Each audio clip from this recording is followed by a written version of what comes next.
and you're going to try to find intensities of work that are not going to be too demanding for the neuromuscular system. So you might not be, of course, you won't be sprinting, for example. And in this case, you might use an active recovery to compensate for the lower intensity, and that's just an example. But this is the typical way where once you have understand the demands, the type, then you choose the format, and then further you can adapt the format so that it fits to this type. And the same, let's say 10-10, that is unlikely to be anaerobic and neuromuscularly demanding, can be changed into a type 2. Let's say in this case, we keep the anaerobic contribution low, but we bring the neuromuscular contribution in a type 2 in comparison with a type 1. And in this case, you might still do your 10-10, but you might just do it while changing direction. That just increases the neuromuscular constraint.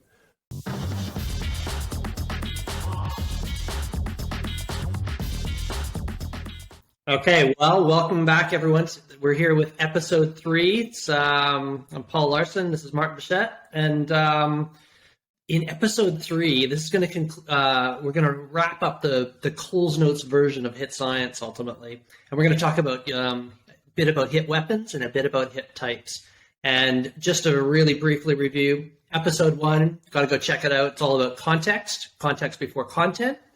Episode 2, we went over the physiological targets of HIIT, and we talked about the aerobic system, the anaerobic system, and the neuromuscular system. So if you haven't reviewed those yet, make sure you go back and check those ones out, because they're pretty important aspects for understanding this episode, which will be the last one where we just really give that Coles Notes version of HIIT Science. And we'll crack right into it, Martin. Let's talk about HIIT types. How do we take the information, mate, that we learned in episode 2 with the physiological targets and bring those into HIIT types? What are you talking about with these HIIT types? What the heck is that? Yes, I think, there are the types that are really related to those targets. And I think it's important to make the difference, maybe as a way to define types, we can also talk about the formats, which is a way to separate things, I would say. So I might start with formats in the sense that formats are the typical intervals, drills, or sessions. Like I'm performing 4 minutes intervals, running at maximum aerobic speed or close to, and having 2 minutes of recovery. That's a format. 15 on, 15 off on the bike. That's another format. So these are the actual drills. And the overall discussion we had for a while is that if you just think format, so it's actually content, you might lose the ability to understand if this format is actually well appropriated to the context. As funny as it can sound with what we just been talking about for hours now. So the idea is to bring the context back into the content, having an understanding about what are we looking for in terms of those physiological responses, both acutely and for the long-term adaptation. So in this case, rather than thinking, maybe tomorrow we're going for this 4 minutes interval, maybe the question should be more, what are we looking for tomorrow within our microcycle context or whatever? And then in this case, we might think, then we bring the 3 targets in. So the session tomorrow, shall I aim for a high aerobic dose or not? Shall I aim for a lactate contribution or not? Shall I aim for a neuromuscular contribution or not? And it's asking yourself those questions, again, and the answer will be coming from the context, that will help you to understand what are you looking for, and to, let's say, make things a bit simple, we just classified the combination between those 3 targets into HIIT types.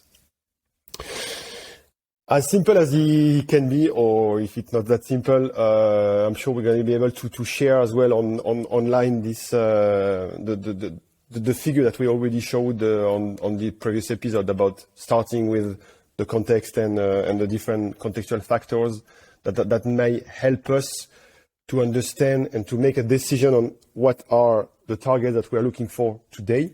But we have classified, again, those combinations into 6 types. And Martin, I'm just gonna take initiative here. I will review this one for us and hopefully people can view this. But we've really, in episode 1, we talked about the context and how critical that is. That's over here on that left side. That we're walking you through this busy roadmap because a lot of people find this quite busy if you're looking at this for the first time. We just spent a whole episode talking about these different physiological targets, and we color them actually in HIIT Science. Green is aerobic, red is anaerobic, and black is neuromuscular. And you can see, so here's a type 4 session Martin's going to talk about here in a sec for a HIIT type 4, that you can really see those colors. This is all guns blazing, so its aerobic system is engaged, the anaerobic system is engaged, and the neuromuscular system is fully engaged in a type 4 type session. That could be many different things. But yeah, and it's like Martin's created this beautiful flow chart where you as a practitioner can for a session, do I want it to be aerobically metabolic? No. Well, then it looks like I'm going this way, and I'm going down to these sorts of sessions over here. Do I want it to be, have it anaerobic metabolic? Well, yes.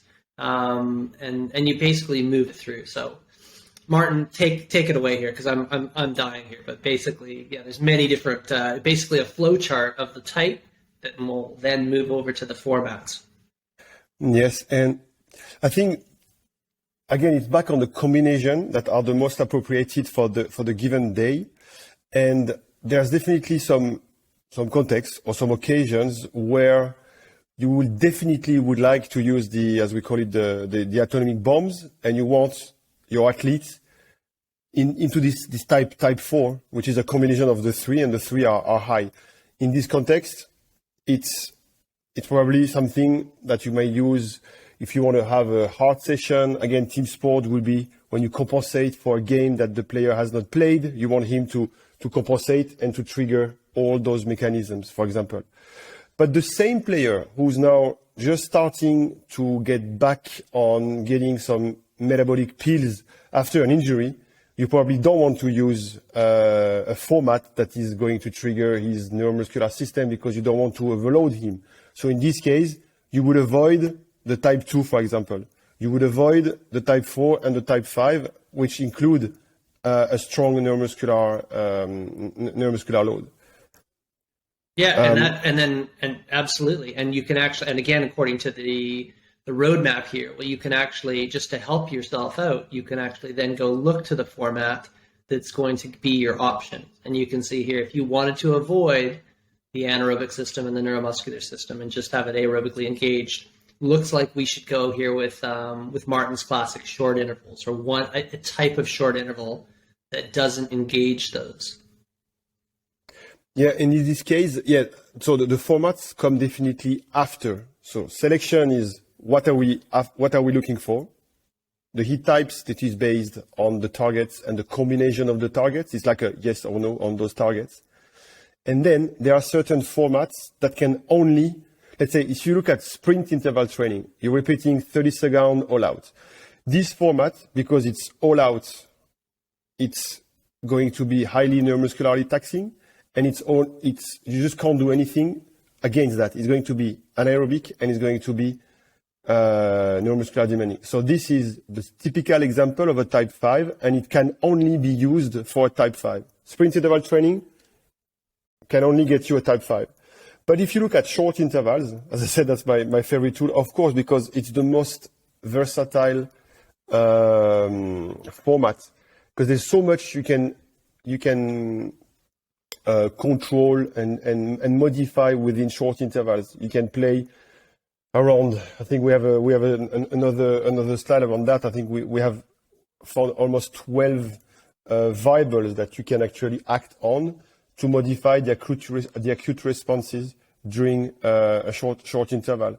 So that comes from everything around the exercise side of the thing. So the intensity and the duration of the work period, the intensity and the duration of the recovery period, which are the main 4, let's say, pillars when it comes to modulating the shape of those short intervals.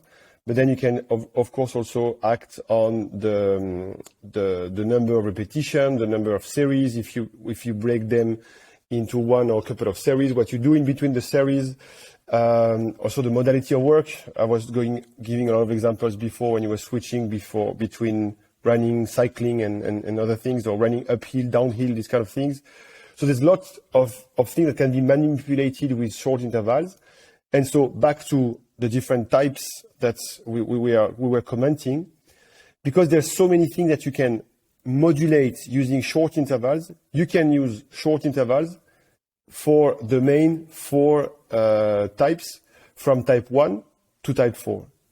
In this case, for type 1, which is trying to minimize as much as possible the anaerobic contribution and also the neuromuscular load of that, you might find intervals that are short enough in duration so that they don't have, let's say, the time to trigger the anaerobic system. So likely only 10 seconds of work, 15 max. And you're going to try to find intensities of work that are not going to be too demanding for the neuromuscular system. So you might not be, of course, you won't be sprinting, for example. And in this case, you might use an active recovery to compensate for the lower intensity. And that's just an example. But this is the typical way where once you have understand the demands and the type, then you choose the format, and then further you can adapt the format so that it fits to this type.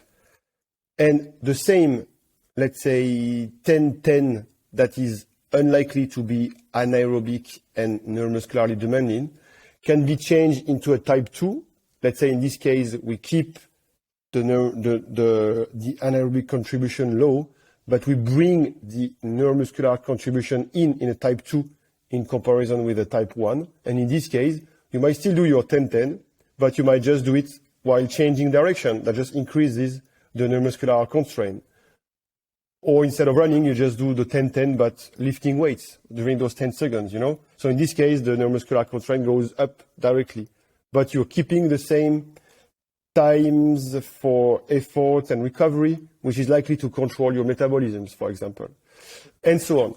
So based on a lot of parameters that we can discuss in length, and there's I think the full chapter 5. Yeah, 5 on that, and it's almost an ending process to match really the types. And again, some formats like the short intervals can be used to reach almost all types, and others are way more restricted. Gave the example of sprint interval training, it's only type 5. If you use long intervals, because of the length, it's likely to be lactic.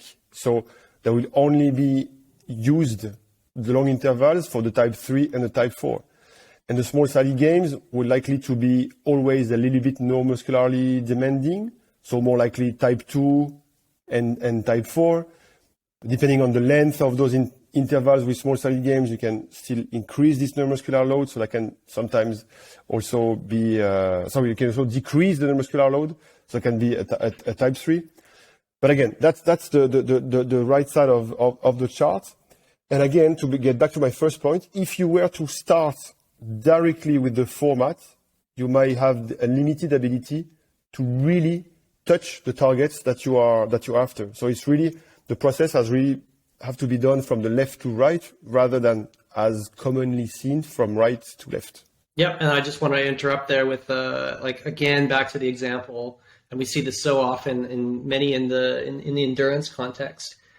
Coaches will have a certain nail and hammer in their arsenal where it's just they're going to do VO2 max intervals, and when they call them VO2 max intervals, they're really referring to a long interval. That's kind of what they mean in our context, and that's their tool, and they'll use that on a certain day. That's their formula, but it's really limited if that's all you've got in your arsenal. You can see that if you want to lower either the neuromuscular, or if you want to at least lower the anaerobic component, which as we know is going to have a central nervous system carryover effect, you're really limited. So knowledge of how to change that up for a similar but different short interval that's going to be less on an anaerobic load is really helpful. So again, this is what we teach in the book and course. So Yeah, that's a great intro there, Martin. Tell us about the Type 6. That's a little bit of a stranger one down there. What are we classifying as Type 6? We haven't really So spoke about that. yeah, the type 6, we almost added it as a way to be complete in the different types of session and high intensity session that can be prescribed. But the type 6 does not include any proper metabolic component. So there is neither an anaerobic or strong aerobic or anaerobic contribution like you would do a proper, pretty qualitative strength speed session with long intervals, long rest or recovery. So just about focusing on quality of execution and full intensity. So it's only targeting the neuromuscular system, but very low contribution of the two other metabolic. It's not HIIT by definition, is it? No, not really. Really? But at least as we have it now, we have all the possible prescription on the same board, which I think it's still important to have the full global picture. Mm-hmm.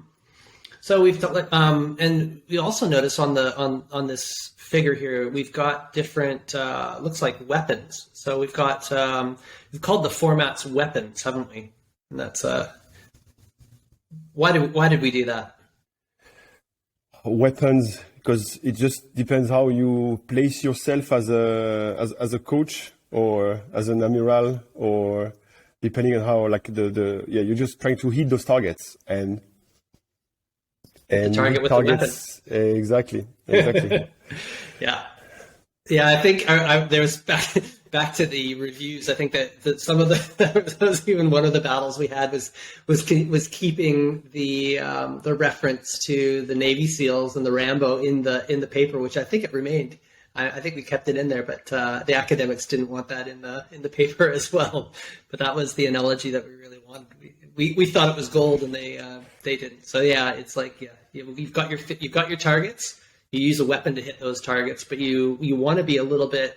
You don't want to be going in all guns blazing with weapons of mass destructions or Type 4s. You want to be a little bit more like Rambo, a little bit more like a Navy SEAL, a little stealth going in there and just only hitting the target that you want to hit on that given day. And that's the power of this system. That's the power of knowing how the tools of HIIT actually work. And there's a lot of them there, but it's not too bad once you grasp these things, right? So here's all the different levers and whatnot that can be used to form those weapons. Martin's kind of has gone over those. It can be 12 different ones, but they're all at your disposal as a practitioner to go in there and manipulate to achieve your objective, your physiological target for the session. Yeah, I think just to add your point on this story with the different weapons and the mass destruction weapons, and if you want to, let's say, get a boost or get your aerobic conditioning dose, whatever those weapons you use, you might be successful, because all those from 1 to 5 at different levels will actually trigger your aerobic system.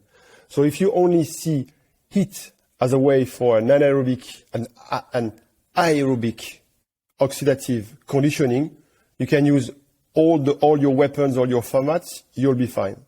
But with mass destruction weapons, you have collateral damage. And this is where we are back to our idea of the concurrent training and bringing back this specific HIIT session into the context of your microcycle and so on. And this is probably, I guess this is for me the biggest value of this approach is considering more than just the session itself. See what I mean? Of course, it's not only about the metabolic conditioning in this case, it's about considering the collateral damage, or even not the damage, but just it's more than just the aerobic conditioning.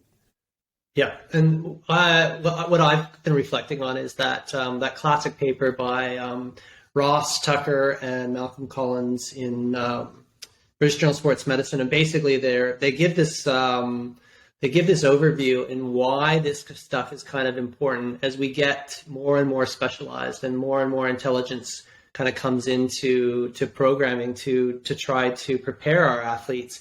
Is the athletes that get prepared the best, they stand the best chance to perform well. I mean, this is really what the Training Science podcast is all about. Is we're trying to I guess share what we know about training to optimize and get you guys to the listener to bring your own training up to a potentially higher standard.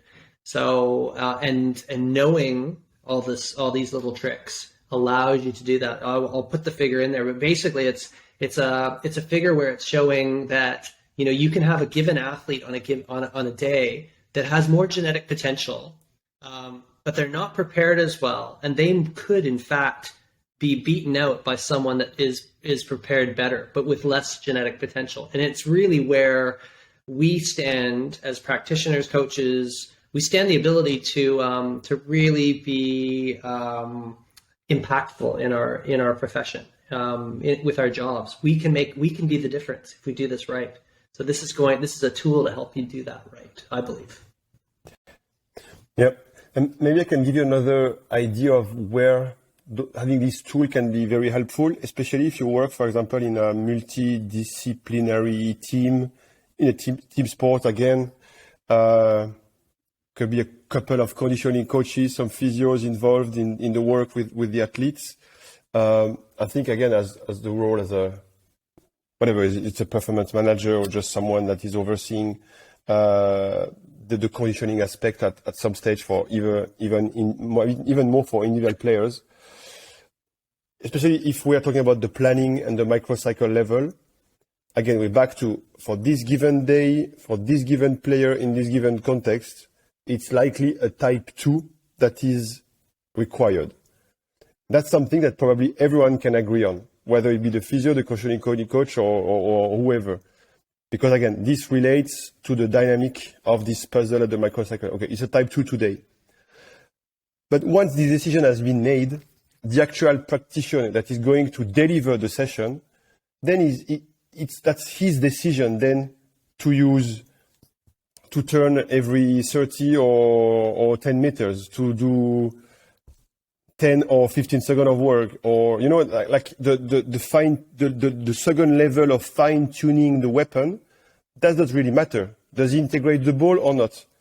I would say, as long as we are into the right physiological objective, the actual format and the way the session is delivered matters way less, and it's actually way better than the practitioner that is in charge itself does it the way he wants and and has experience with. While if we are starting again the other way, 3 persons talking about a given player, again, physio, performance manager, conditioning coach. Physio will start, I want to do a 15-15. No, I want to do long intervals. No, I want to do this drill with the ball. Why the drill with the ball will be better or worse than the 15-15 on the grass? There's completely no objective reason why we should use one format rather than the other.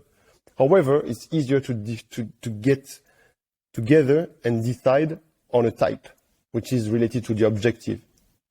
And we're back on that. So again, I'm back to saying the same thing I was saying before, but the example of working together, making decision, it's easier on types than on format. Mm-hmm, mm-hmm. Well, I'm gonna branch off on another tangent, but that's kind of related. And this is, if I can speak openly, this is about one of my athletes, Andy Busher, who's he's an elite triathlete. He's one of the top Ironman triathletes in the world, and I've got this idea from one of our contributors in the cross country skiing, Oyvind Sandback, and he allowed me to review a thesis on the most successful cross country skier in the world. I forget her last name, but it was. I remember in the thesis, one of the coolest things was the transition of this athlete as they went through their life, and they started with basically as a junior with a basic plan. Here's what you're going to do, and obviously she's got great talent, so she's making progress. Her second coach we got another similar sort of approach, and she followed that. But the last coach that she had in her latter days was she was most successful with, because he taught her he taught her about the different objectives. He taught her, he said, he basically gave the various different objectives for the week, say, for example, but it was up to her to know where to put those things in there. It was up to her to decide where to put those things in there. And this is where Andy, who's like he's a 38-year-old triathlete, this is where we're working towards for him as well. So I'm giving him the sessions, giving him the physiological objectives. But because we're on different sides of the world, he needs to have a great appreciation for his own context and know his objectives. And again, using his experience, be able to apply those on the given day. And of course, many athletes get that way anyways. But it's just I really like with the athletes that I'm coaching with. That's really what I'm trying to do now. Is I'm really trying to teach them. I'm really trying to teach them the various different objectives and how to shift and move these things themselves, because I think it's the most empowering and the best way forward. Yeah, I can't agree more.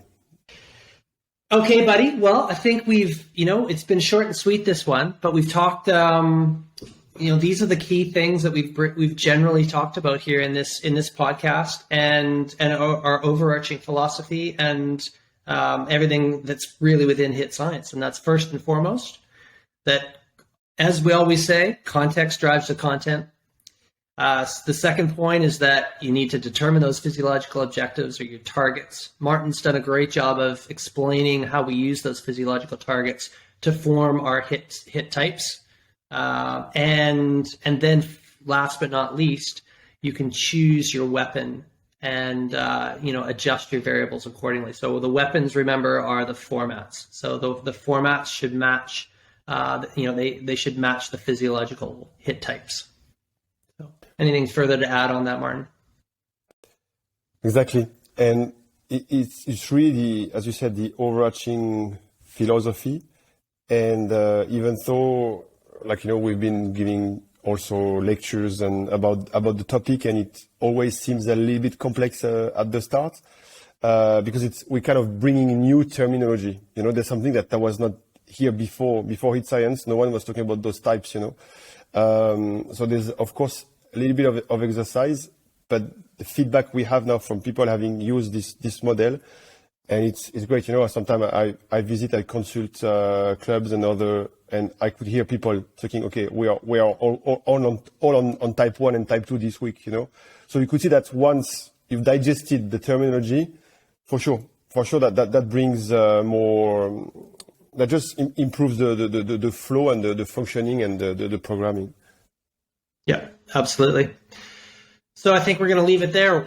This is pretty much the end of our intro section to HIIT Science and the Training Science podcast. And we're going to branch out now in further podcasts, and we're going to start talking a little bit more about our network of colleagues that are working in the trenches or doing really cool things. But it's all gonna relate back to this. And we will often revisit the podcast 1, 2, and 3 here. So I hope you enjoyed these. It's been a pleasure delivering them. And as always, we love your feedback. Martin, thank you as always. No, a pleasure. And I think last point on that and what's coming next, as you said, we're pretty excited to have our friends, colleagues, network interviewed. We're not going to talk only about HIIT, of course. It's really about understanding their training philosophies. It's going to be about how they understand, again, the contextual factors and how they just plan things together. We're going to talk also about their vision about the science and the stuff that we talked in the episode 1 about how much science they use in their training. So it's going to be more than the core of HIIT Science. That's why we call this podcast, I think the training science podcast, and it's not the only the HIIT Science podcast. I think that's an important point to make as well. Yep, and the final thing that I'll mention there is that, and this is from your leadership there, Martin. You said to us all is that this needs to be we need to kind of show our no bullshit approach to training. So no fluff, and this is the way it actually is getting done at the coalface. So yes, has to be. And requesting, you said feedbacks. It's really around that, about discussing the true things. So like for listeners to listen that with the BS filter on. Definitely, that's our aim. Absolutely. So let us know how we did there, and go well in your own training. And till next time. See you guys. Thank you.